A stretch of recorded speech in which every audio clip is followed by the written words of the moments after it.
ಕಾಂಗ್ರೆಸ್ನಲ್ಲಿ ಸಮುದ್ರ ಮಂಥನದ ರೀತಿ ಒಂದು ಮಂಥನ ಆಗ್ತಾ ಇದೆ ಅನ್ನೋದು ಬಹುತೇಕರ ಅಂದಾಜು. ನಾಯಕರಲ್ಲೂ ಕೂಡ ನಾವು ಸಚಿವರಾಗಿ ಉಳಿತೀವಾ ಅಥವಾ ಮಾಜಿ ಸಚಿವರು ಅಂತ ಕರೆಸ್ಕೊಳ್ತೀವಾ, ಪ್ರಮೋಷನ್ ಹೀಗೆ ಇರುತ್ತಾ, ಡಿಮೋಷನ್ ಆಗುತ್ತಾ ಅಂತ ಕೆಲವರಿಗೆ. ಹೀಗಾಗಿ ನಾಯಕರಲ್ಲಿ ಅದೇ ಜಪ. ತುಂಬಾ ಜನ ಲಾಬಿಗಳನ್ನು ಶುರು ಮಾಡಿಕೊಂಡಿದ್ದಾರೆ. ಸಂಪುಟ ಪುನರ್ರಚನೆ ಹಿನ್ನೆಲೆಯಲ್ಲಿ ಹಿರಿಯ ಸಚಿವರಲ್ಲಿ ಟೆನ್ಷನ್. ಕೆಲವರೆಲ್ಲ ತ್ಯಾಗವೀರರ ರೀತಿ ಬಾಯಲ್ಲಿ ಮಾತಾಡ್ತಾರೆ. ಹಲವರು ದೆಹಲಿ ಟೂರ್ ಮೂಲಕ ವರಿಷ್ಠರ ಭೇಟಿಗೆ ಸಿದ್ಧತೆಯನ್ನ ಮಾಡಿಕೊಂಡಿದ್ರು. ಈ ಮಧ್ಯೆ ರಾಜ್ಯ ಕಾಂಗ್ರೆಸ್ ವಿದ್ಯಮಾನಗಳಿಂದ ಹೈಕಮಾಂಡ್ ಗರಂ ಆಗಿದೆ ಅಂತ. ಹೀಗಾಗಿ ನಾಯಕರ ದೆಹಲಿ ಭೇಟಿಗೆ ಹೈಕಮಾಂಡ್ ಬ್ರೇಕ್ ಹಾಕಿದೆ. ನೀವು ಬರೋದಕ್ಕೆ ಹೋಗಬೇಡಿ ಸದ್ಯಕ್ಕೆ ಅಂತ. ಬಟ್ ಕೇಳ್ತಾರ ನಾಯಕರು? ಒಂದಲ್ಲ ಒಂದು ರೀಸನ್ ಇಟ್ಕೊಂಡು ದೆಹಲಿ ಟೂರನ್ನು ಹಮ್ಮಿಕೊಳ್ತಾ ಇದ್ದಾರೆ. ಕೆಲವರೆಲ್ಲ ಶಾಸಕರ ಜೊತೆಗೆ ಹೋಗ್ತಾ ಇದ್ದಾರೆ, ಕೆಲವರು ತಮ್ಮ ಆತ್ಮೀಯರ ಜೊತೆಗೆ ಹೋಗ್ತಾ ಇದ್ದಾರೆ. ಹೈಕಮಾಂಡ್ನ ನೆಟ್ವರ್ಕ್ ಬಳಸಿ ಒಂದು ಕಲ್ಲನ್ನು ಒಗೆದಂತೂ ನೋಡ್ತಾ ಇದ್ದಾರೆ. ಕಲ್ಲು ಒಗೆದು ನೋಡ್ತಾ ಇದ್ದಾರೆ ಆ ಕಡೆಯಿಂದ ಏನು ಬರುತ್ತೆ ಅಂತ.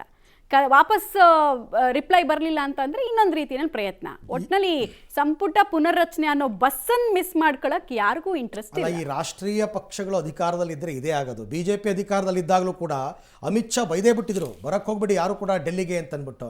ಸೊ ಇದು ಕಾಂಗ್ರೆಸ್ದು ಅದೇ ಪರಿಸ್ಥಿತಿ. ನೋಡಿ, ಮಲ್ಲಿಕಾರ್ಜುನ್ ಖರ್ಗೆ ಅವರೇ ಫರ್ಮಾನ್ ಹೊರಡಿಸಿದಾರಂತೆ, ದೆಹಲಿ ಅತ್ತ ಯಾರೂ ಸುಳಿಯಬೇಡಿ, ಯಾರೂ ಬರಕ್ಕೆ ಹೋಗ್ಬೇಡಿ ಸದ್ಯಕ್ಕೆ ಅಂತ. ಆಮೇಲೆ ಹೋದರೂ ಈಗ ಯಾರೂ ಸಿಗಲೂ ಇಲ್ಲ ನಿಮಗಲ್ಲಿ. ಎಲ್ಲ ಬಿಹಾರ್ ಎಲೆಕ್ಷನ್ನಲ್ಲಿ ಬ್ಯುಸಿ ಆಗಿರ್ತಾರೆ. ದೆಹಲಿ ಜಪ ಬಿಟ್ಟು ಆಡಳಿತ ಮತ್ತು ಇಲಾಖೆ ಕೆಲಸಗಳತ್ತ ಗಮನ ಕೊಡಿ, ಅದನ್ನು ಯಾರೂ ಮಾಡ್ತಾ ಇಲ್ಲ. ಅಲ್ಲಿ ಬೆಳಗಾವಿನಲ್ಲಿ ರೈತರು ಅಷ್ಟೊಂದು ಪ್ರೊಟೆಸ್ಟ್ ಮಾಡ್ಕೊಂಡು ಕೂತಿದ್ದಾರೆ. ಬಿಹಾರ ಫಲಿತಾಂಶದ ಬಳಿಕ ನಾವೇ ಕರ್ನಾಟಕದ ಮೇಲೆ ಗಮನ ಕೊಡ್ತೀವಿ. ಬಿಹಾರ ಎಲೆಕ್ಷನ್ ಬಳಿಕ ಕಾಂಗ್ರೆಸ್ ಗೊಂದಲಕ್ಕೆ ಹೈಕಮಾಂಡ್ ಮದ್ದು ಅರ್ದಿದೆಯಂತೆ. ಅಲ್ಲಿವರೆಗೆ ಗಪ್ಚುಪ್ಪಾಗಿರಿ ಅಂತ ರಾಜ್ಯ ನಾಯಕರಿಗೆ ಖಡಕ್ ತಾಕೀತು. ಬಟ್ ನೀವು ಯಾರು ಈಗ ಹಬ್ಬ ಅಂದರೆ ಮಂತ್ರಿಗಳಿಗೆಲ್ಲ ನೀವು ಖಡಕ್ ತಾಕೀತು ಮಾಡ್ಬೋದು. DK ಶಿವಕುಮಾರ್ ಹೊರಟಿದ್ದಾರಪ್ಪ, ಈಗ ಅವ್ರನ್ನ ತಡೆಯೋಕ್ಕಾಗತ್ತಾ? ಆಮೇಲೆ ಮಂತ್ರಿಗಳು ಕೂಡ ನಿಮ್ಮನ್ನೇ ಮೀಟ್ ಮಾಡಕ್ಕೆ ಬಂದ್ವಿ ಅಂತ ಹೇಳಲ್ಲ. ಅಲ್ಲಿ ಹೋಗ್ಬಿಟ್ಟು ಡಿಪಾರ್ಟ್ಮೆಂಟ್ ಕೆಲಸ ಇತ್ತು ಅಂತನೋ, ಸುಪ್ರೀಂ ಕೋರ್ಟಲ್ಲಿ ಏನೋ ಕೆಲಸ ಇತ್ತು ಅಂತನೋ ಬಂದ್ವಿ ಸರ್ ಅಂತ ಅಂದ್ಬಿಟ್ಟು ಮಾತಾಡೋಕ್ಕೆ ಹೋಗ್ತಾರೆ. ಹಾಗಾಗಿ ಅದು ತುಂಬ ಕಷ್ಟ. ನೀವು ಯಾರು ಡೆಲ್ಲಿಗೆ ಬರ್ಕೊಡ್ದು ಅಂತಂದ್ಬಿಟ್ಟು ಹೇಳೋದು ಕಷ್ಟ ಆಗುತ್ತೆ. ಬಟ್ ಸ್ಟಿಲ್ ಈ ಬಗ್ಗೆ ಮತ್ತಷ್ಟು ಮಾಹಿತಿ ನನ್ನ ಕೊಲೀಗ್ ಮಸೂದ್ ಅವರಿಂದ ಪಡ್ಕೊಳ್ಳೋಣ. ಮಸೂದ್, ಈಗ ಕಾಂಗ್ರೆಸ್ ಹೈಕಮಾಂಡ್ ಲೆಕ್ಕಾಚಾರನೇ ಎಲ್ರಿಗೂ ಗೊಂದಲ ಮೂಡಿಸಿರೋದು. ಕ್ಲಾರಿಟಿ ನನ್ನ ಪ್ರಕಾರ CM DCMಗೂ ಇಲ್ಲ. ಸದ್ಯಕ್ಕೆ ಇವಾಗ ಡೆಲ್ಲಿ ಯಾರು ಬರಬೇಡಿ ಅಂತ ಇದ್ದಾರೆ. ಸೊ ಹಾಗಾಗಿ ರಾಜ್ಯ ಕಾಂಗ್ರೆಸ್ ನಾಯಕರ ಲೆಕ್ಕಾಚಾರ ಏನು ಈ ವಿಚಾರದಲ್ಲಿ? ಅರವಿಂದ್, ಹೈಕಮಾಂಡ್ಗೆ ಬಿಹಾರ ಎಲೆಕ್ಷನ್ ಗೆಲ್ಲಬೇಕು ಅನ್ನುವಂಥ ಪ್ರತಿಷ್ಠೆ. ಆ ಹಿನ್ನೆಲೆಯಲ್ಲಿ ಒಂದು ರೀತಿಯಲ್ಲಿ ತುಂಬ ಟೆನ್ಷನಲ್ಲಿ ಬಿಹಾರ ಚುನಾವಣೆಯಲ್ಲಿ ಬ್ಯುಸಿ ಆಗಿರುವಂಥದ್ದು. ಈ ಮಧ್ಯೆ ಕರ್ನಾಟಕದ ವಿದ್ಯಮಾನಗಳು ಕೂಡ ಕಾಂಗ್ರೆಸ್ ಹೈಕಮಾಂಡ್ಗೆ ತಲೆನೋವು ತಂದಿಟ್ಟಿದೆ. ಈ ಹಿನ್ನೆಲೆಯಲ್ಲೇ ಮಲ್ಲಿಕಾರ್ಜುನ್ ಖರ್ಗೆ ಅವರು ಈ ಒಂದು ಫರ್ಮಾನನ್ನು ಹೊರಡಿಸಿರುವಂಥದ್ದು. ಯಾರು ಕೂಡ ದೆಹಲಿಗೆ ಈ ಸಂದರ್ಭದಲ್ಲಿ ಬರೋದಕ್ಕೆ ಹೋಗಬೇಡಿ ಅನ್ನುವಂತಹ ಒಂದು ತಾಕೀತನ್ನು ಮಾಡಿದ್ದಾರೆ.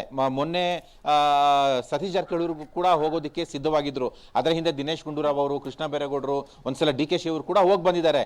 ಹಾಗಾಗಿ ಒಂದು ರೀತಿಯಲ್ಲಿ ದಂಡಯಾತ್ರೆ ಆಗುತ್ತೆ, ರಾಜ್ಯ ನಾಯಕರ ದಂಡಯಾತ್ರೆ ಆಗುತ್ತೆ ದೆಹಲಿಗೆ ಅನ್ನುವಂಥದ್ದನ್ನ ಮನಗಂಡು ಯಾರು ಕೂಡ ಬರೋಕೆ ಹೋಗಬೇಡಿ, ನೀವು ಬಂದರೂ ಕೂಡ ಯಾರು ಸಿಗೋದಿಲ್ಲ ಅನ್ನುವಂತಹ ಒಂದು ತಾಕೀತನ್ನ ಮಾಡಲಾಗಿದೆ. ಆ ಹಿನ್ನೆಲೆಯಲ್ಲೇ ಸತೀಶ್ ಜಾರಕಿಹೊಳಿ ಅವರು ಮೊನ್ನೆ ಹೋಗಬೇಕಾಗಿದ್ದವರು ಮುಂದೂಡಿಕೊಂಡ್ರು. ಈಗ ಮತ್ತೆ 7ನೇ ತಾರೀಕು ಅವರು ಸಮಯ ಕೇಳಿದ್ದಾರೆ. ಆದರೆ ಬಹುತೇಕ ಹೈಕಮಾಂಡ್ ಸೂಚನೆ ಕೊಟ್ಟಿರೋ ಹಿನ್ನೆಲೆಯಲ್ಲಿ ಒಂದಷ್ಟು ಜನ ಏನು ಸಿದ್ಧತೆ ಮಾಡ್ಕೊಳ್ತಾ ಇದ್ರು ಎಲ್ಲರೂ ಕೂಡ ಪೋಸ್ಟ್ಪೋನ್ ಮಾಡ್ಕೊಳ್ತಾ ಇದ್ದಾರೆ. ನವೆಂಬರ್ 14-15 ಕೂಡ ಖಂಡಿತವಾಗಿಯೂ ಕೂಡ ಯಾರು ಕೂಡ ಬರೋಕೆ ಹೋಗಬೇಡ್ರಿ, ಏನಿದೆ ಆಡಳಿತ ಕೆಲಸ ಆ ಕಡೆ ಗಮನ ಕೊಡಿ ಅನ್ನುವಂತಹ ಸೂಚನೆಯನ್ನ ಕೊಡಲಾಗಿದೆ. ನವೆಂಬರ್ 15 ನಂತರ ಖಂಡಿತವಾಗಿಯೂ ಕೂಡ ರಾಜ್ಯ ವಿದ್ಯಮಾನಗಳು ದೆಹಲಿಗೆ ಶಿಫ್ಟ್ ಆಗೇ ಆಗ್ತವೆ. ಆದರೆ ಸದ್ಯಕ್ಕೆ ಮಾತ್ರ ನೀವು ಯಾರು ಕೂಡ ಬರಬೇಡಿ. ಹೈಕಮಾಂಡ್ಗೆ ಗೊತ್ತಿದೆ ಕರ್ನಾಟಕದಲ್ಲಿ ಏನಾಗ್ತಿದೆ, ಕರ್ನಾಟಕದಲ್ಲಿ ಏನು ಮಾಡಬೇಕು ಅಂತ. ಆ ತೀರ್ಮಾನ ಸೂಕ್ತ ಸಂದರ್ಭದಲ್ಲಿ ಹೈಕಮಾಂಡ್ ತೀರ್ಮಾನ ಮಾಡುತ್ತೆ. ಹಾಗಾಗಿ ಯಾರು ಕೂಡ ಬರೋಕೆ ಹೋಗಬೇಡಿ ಅನ್ನುವಂಥ ಸೂಚನೆ ರವಾನೆ ಮಾಡಲಾಗಿದೆ. ಆ ಹಿನ್ನೆಲೆಯಲ್ಲೇ ರಾಜ್ಯ ನಾಯಕರು ಒಂದಷ್ಟು ಜನ ಪೋಸ್ಟ್ಪೋನ್ ಅನ್ನು ಮಾಡ್ಕೊಳ್ತಿದ್ದಾರೆ. ಆದರೆ ಕೆಲವು ಹಿರಿಯ ಸಚಿವರು ಪುನಾರಚನೆ ಹಿನ್ನೆಲೆಯಲ್ಲಿ ಕೊಡ್ತಾರೆ, ಕೈ ಬಿಡ್ತಾರೆ ಅನ್ನುವಂತಹ ಆತಂಕದಲ್ಲಿ ಹೈಕಮಾಂಡ್ ನಾಯಕರ ಭೇಟಿಗೆ ಪ್ರಯತ್ನ ಪಡ್ತಾ ಇದ್ದಾರೆ. ಅವ್ರು ಏನಾದರೂ ಹೋಗೋದಕ್ಕೆ ಸಿದ್ಧತೆ ಮಾಡ್ಕೊಳ್ತಾ ಇದ್ದಾರೆ ಅನ್ನುವಂಥ ಚರ್ಚೆಗಳು ಕೂಡ ನಡೀತಿದ್ದೇವೆ. ಒಟ್ಟಾರೆಯಾಗಿ ಹೈಕಮಾಂಡ್ ಆದೇಶ ಕೊಟ್ಟಾಗಿದೆ, ಹೈಕಮಾಂಡ್ ಆದೇಶವನ್ನು ಪಾಲನೆ ಮಾಡಿ ಅನ್ನುವಂಥ ತಾಕೀತನ್ನು ಕೂಡ ಮಾಡಲಾಗಿದೆ. Arvind. Right Masood, thank you ತಮ್ಮೆಲ್ಲ ಮಾಹಿತಿಗೆ ಧನ್ಯವಾದ. ಸೊ ಭವಿಷ್ಯದ ಅವರೇ ಹೇಳಬೇಕು ಏನು ಅಂತ ಅಂದ್ಬಿಟ್ಟು ಹಾಗಾದರೆ.